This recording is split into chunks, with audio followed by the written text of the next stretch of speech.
আজকে যদি আমি জিরোর থেকে এত দূরে আসতে পারি আর দেশবাসীর দোয়ায়, তাহলে আমার বাংলাদেশের কৃষক কি করবে? তারাও পারবে।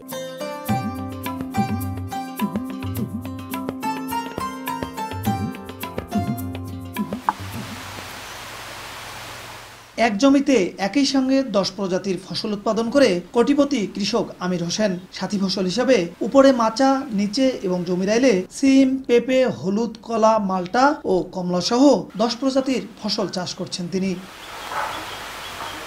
5,000 টাকা লোন নিয়ে 1996 সালের শেষের দিকে পৈতৃক সূত্রে পাওয়া 5% জমিতে 100টি পেঁপের চারা লাগান আমির হোসেন। ওই জমিতে সাথী ফসল হিসাবে চাষ করেন আদা। 6 থেকে 7 মাসের চেষ্টায় পেঁপে ও আদা বিক্রি করে তার আয় হয় 15,000 টাকা। সেখান থেকেই শুরু হয় আমির হোসেনের সাথী ফসল নিয়ে গবেষণা। পেয়ে যান সফলতা।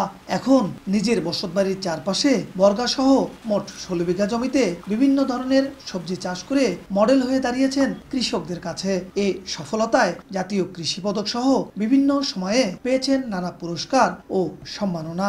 সরকার যদি আমাদের কৃষকের যদি একটু দেখে, আমি যেমন একই জমিতে 10 থেকে 12টা ফসল শুরু থেকে শেষ পর্যন্ত করি, কারণ বাংলাদেশের মাটি এত সুন্দর, আপনারা দেশের মানুষ যেখানেই যা লাগাবে সেটাই হবে।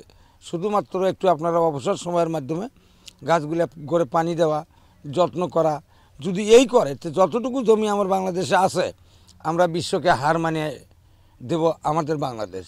আমির হোসেনের কৃষি খামারে কর্মসংস্থান হয়েছে অনেকের। একই সঙ্গে অন্য কৃষকরাও এগিয়ে আসছেন এই পদ্ধতিতে চাষাবাদে। একই জমিনেতে একই অনেক ধরনের ফসল সে তৈরি করে তার দেখার দিকে আমরাও করতেছি। আগে তো আমরা এক জমিতে এক ফসলই করছি, এখন আমিরের দেখা দেখি আমরা মনে করেন যে এক জমিতে সব ধরনেরই আবাদ করতেছি বা হচ্ছে। আমির চাষ সবাইকে পরামর্শ দেয় যে আমি যেমন লাভবান হয়েছি, তোমরাও একটু চেষ্টা করলে তোমরাও লাভবান হবা। এখানে আমি শাকসবজি তুলি, তাল তরকারি এগুলো আবাদ করে এগুলো তুলি, এ দিয়ে আমাদের সংসার চলে। অনেকেই এখানে কাজ করে।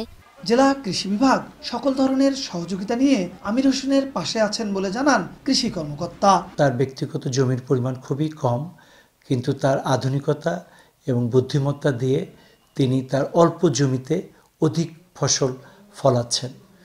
তার অল্প জমিতেই তিনি প্রায় 12 থেকে 14 প্রকারের ফসল নিয়মিত করে যাচ্ছেন। কৃষি বিভাগ এ ব্যাপারে তাকে নিয়মিত পরামর্শ প্রদান করছে এবং প্রশিক্ষণ প্রদান করছে। আমরা ইতিমধ্যেই তার এই প্রযুক্তিগুলো বিভিন্ন উপজেলার অনেক কৃষক ভাইকেই আমরা পরামর্শ দিয়েছি এবং দেখতে পাচ্ছি।